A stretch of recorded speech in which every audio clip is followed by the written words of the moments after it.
Salam l'équipe, j'espère que vous allez bien. اليوم إن شاء الله في la vidéo, je vais expliquer le cours du purpura thrombopénique. Et on va commencer. La purpura, c'est une lésion cutanée bleue ou bien violet due à des saignements sous-cutanés à cause d'un problème des acteurs de l'hémostase primaire. Donc, l'hémostase primaire, on a deux acteurs. On a la paroi vasculaire et les plaquettes. Donc, si on a un problème de la paroi vasculaire, donc on va dire la purpura vasculaire ou bien la purpura extra-hématologique. Si on a un problème de les plaquettes, donc appelé la purpura hématologique, que ce soit thrombopénique ou bien la thrombopathie. Dans le cours on va détailler la purpura thrombopénique. Donc, lorsqu'on a une purpura thrombopénique, donc le taux des plaquettes, elle est inférieur de 100 000. On a le seuil symptomatique, c'est-à-dire le taux des plaquettes inférieur duquel donc la purpura sera symptomatique, qui se manifeste par un syndrome hémorragique, que ce soit cutané ou bien muqueuse ou bien viscérale. La cutanée se manifeste par des pétichés, des ecchymoses ou bien des vipices. D'accord. La muqueuse, que ce soit hémorragie, rétinia, épistaxis, la gingivorragie, la myométrorragie et l'hématurée. La viscérale, qui est le plus grave, qui se manifeste par des hémorragies méningo-cérébrales. On a aussi le seuil de gravité. Lorsque le taux des plaquettes elle est moins de 20 000, et on a aussi le seuil extrêmement grave lorsque les plaquettes moins de 10 000. Lorsque le taux des plaquettes est moins de 20 000, donc le seuil de gravité, les signes sont bulle d'hémorragie endobuccale, on a l'hémorragie viscérale et on a aussi des troubles de conscience et le flou visuel. Donc, pour récapituler, la purpura thrombopénique, lorsque le taux des plaquettes est moins de 10 000. On a le seuil symptomatique lorsque le taux des plaquettes est moins de 50 000, qui se manifeste par un syndrome hémorragique cutané ou bien muqueuse ou bien viscéral qui est le plus grave. On a le seuil de gravité lorsque le taux des plaquettes est moins de 20 000, avec ces signes de gravité, la bulle d'hémorragie endobuccale, hémorragie viscérale, trouble de conscience avec un flou visuel. Et on a aussi le seuil extrêmement grave lorsque le taux des plaquettes est moins de 10 000. Et maintenant, on doit savoir les causes d'un thrombopénie. Donc, on a des causes centrales ou bien médulaires, c'est-à-dire au niveau de la moelle osseuse. Et on a aussi des causes périphériques, c'est-à-dire au niveau du vaisseau sanguin. Maintenant, je vais commencer par les causes centrales. On a des causes constitutionnelles et des causes acquises. Pour les causes constitutionnelles, on a la mégacariocytose, on a la maladie de Fanconi, on a la maladie de Wiskott-Aldrich et on a aussi la maladie de Bière-Mercelier. D'accord. Pour les causes acquises, on a des causes toxiques, carentielles, surtout pour le vitamine B12 et le vitamine B9. On a l'aplasie médulaire, on a la myélodysplasie médulaire et aussi l'infiltration médulaire. Pour les causes périphériques ou bien les causes vasculaires, on a l'hyperconsommation, on a l'hyperdestruction et autres anomalies. Donc, pour l'hyperdestruction, on a auto-immune, allo-immune et aussi immunoallergique. Pour auto-immune, c'est-à-dire l'organisme تاعنا, on a des auto-anticorps qui vont attaquer les plaquettes et ils vont les destruire. On a auto-immune primaire ou bien secondaire, c'est-à-dire secondaire à entre maladies, par exemple. Pour l'auto-immune primaire, ou bien ce qu'on appelle la PTI, c'est-à-dire la purpura thrombopénique auto-immune. Pour les thrombopénies auto-immunes secondaires, par exemple secondaire d'un leucémie, d'un lymphome, VH, etc. Pour l'allo-immune, c'est-à-dire on a une thrombopénie à cause d'une transfusion accidentelle, immunité entre le fœtus et le maman par exemple, et on a l'immunoallergique par l'héparine par exemple.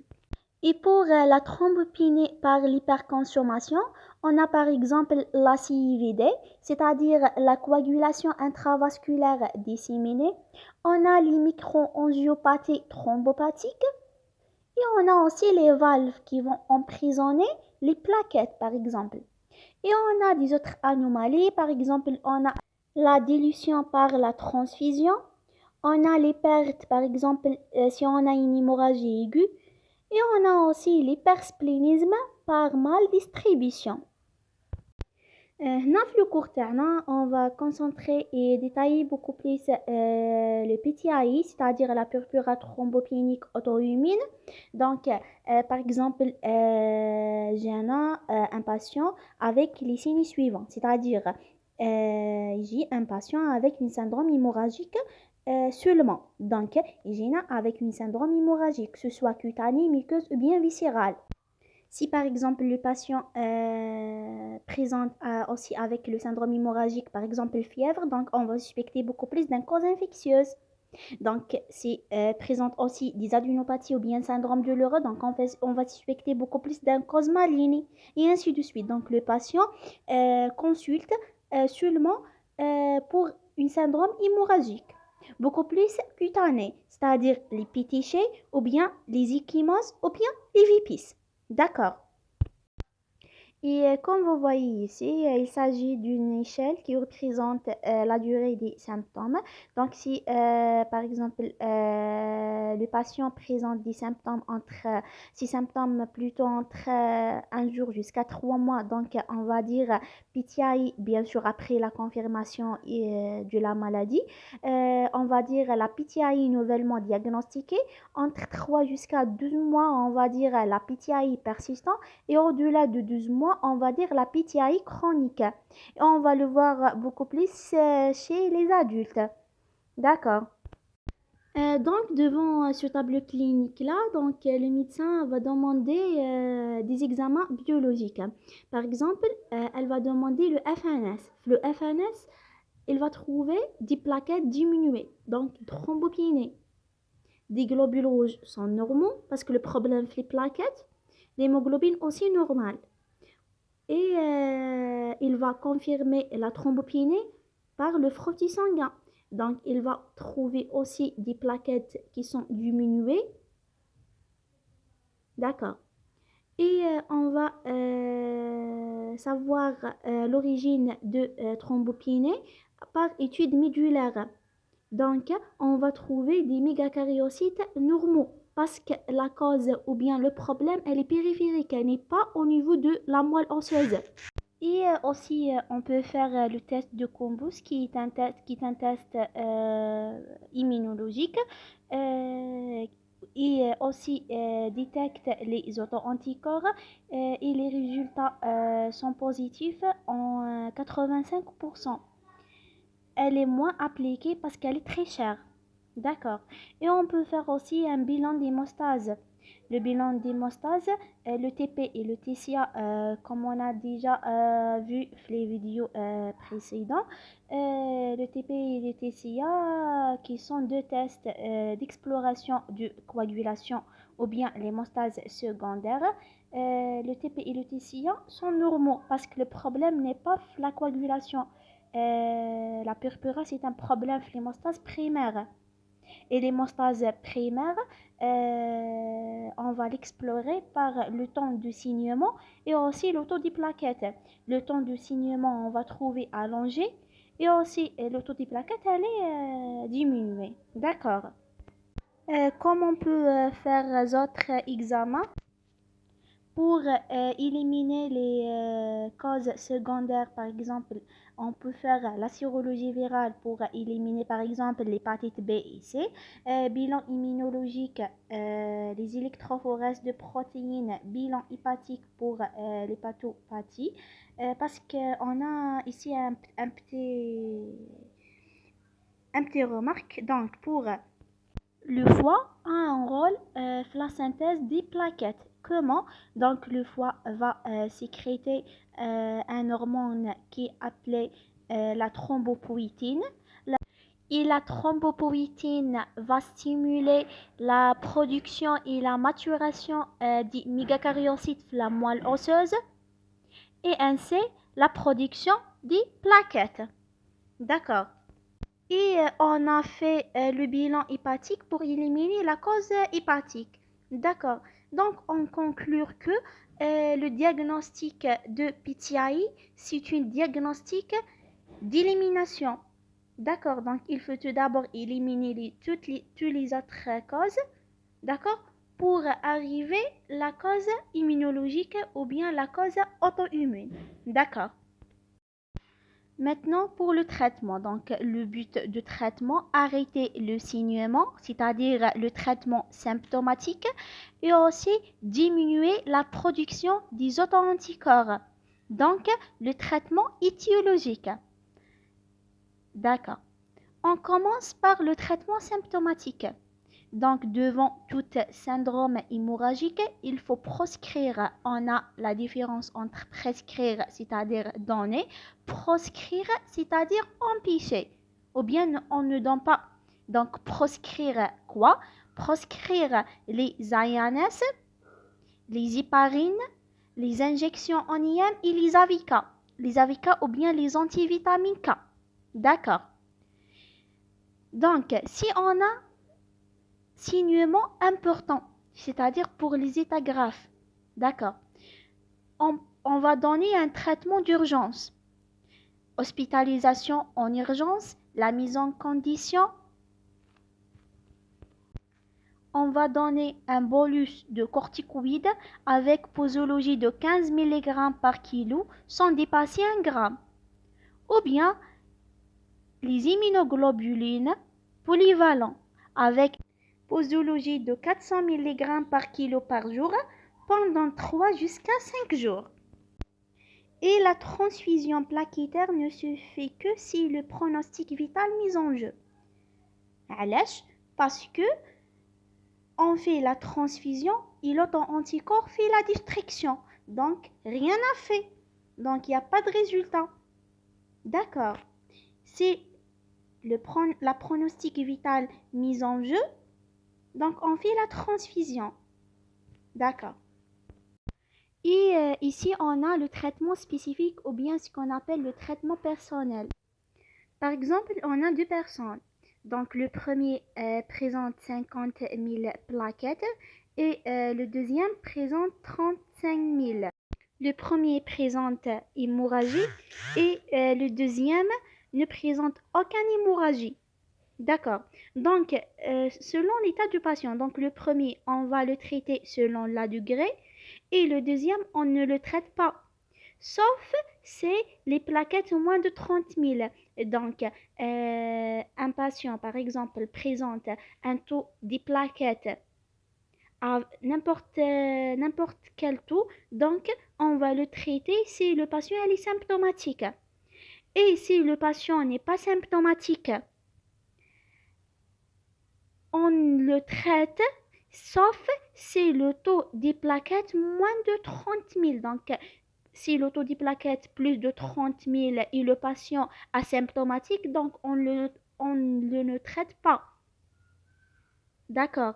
Si le patient elle est asymptomatique et le taux des plaquettes moins de 30 000, donc on est obligé de le traiter. D'accord.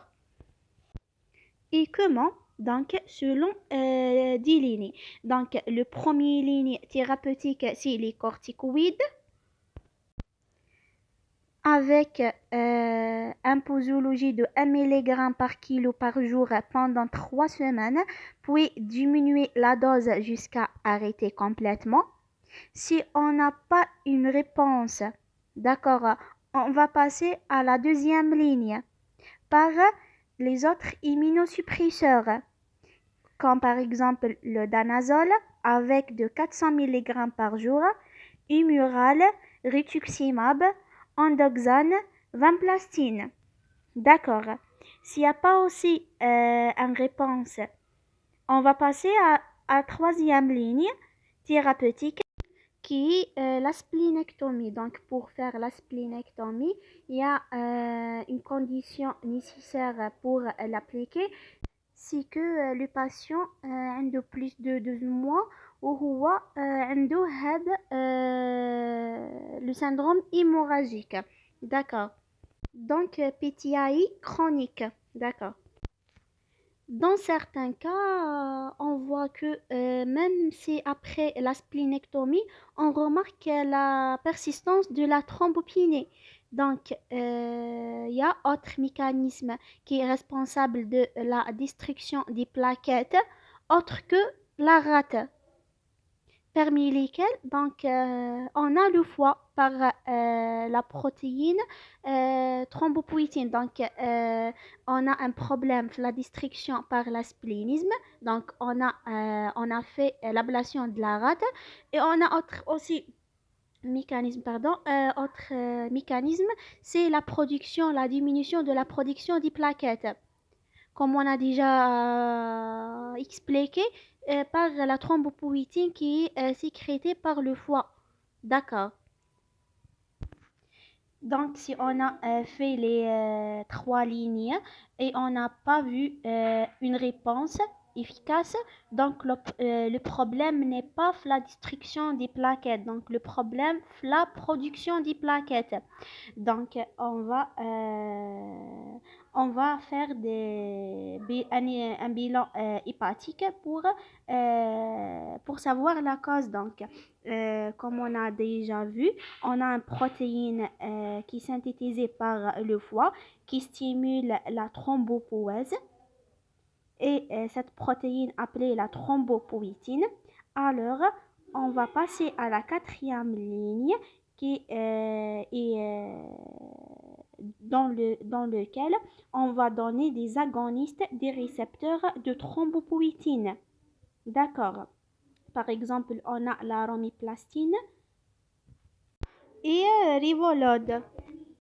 Il y a ici une remarque concernant les corticoïdes et les immunoglobulines. Donc, les corticoïdes, ce sont des immunosuppresseurs immunomodulaires et protecteurs de la paroi vasculaire. Donc, les corticoïdes ont 3 rôles: immunosuppresseurs, immunomodulaires et protecteurs de la paroi vasculaire. Pour les immunoglobulines, ce sont des immunosuppresseurs. Donc, la différence entre les immunoglobulines et les corticoïdes, donc les immunoglobulines, ce sont des immunosuppresseurs, ont une action plus rapide que les corticoïdes. D'accord. هنا نكون وصلنا لافين تاع هاد لا فيديو. جيسبر تكونوا استفدتوا. نتلاقاو في لي بروشين فيديو ان شاء الله. Portez-vous bien et merci pour votre attention.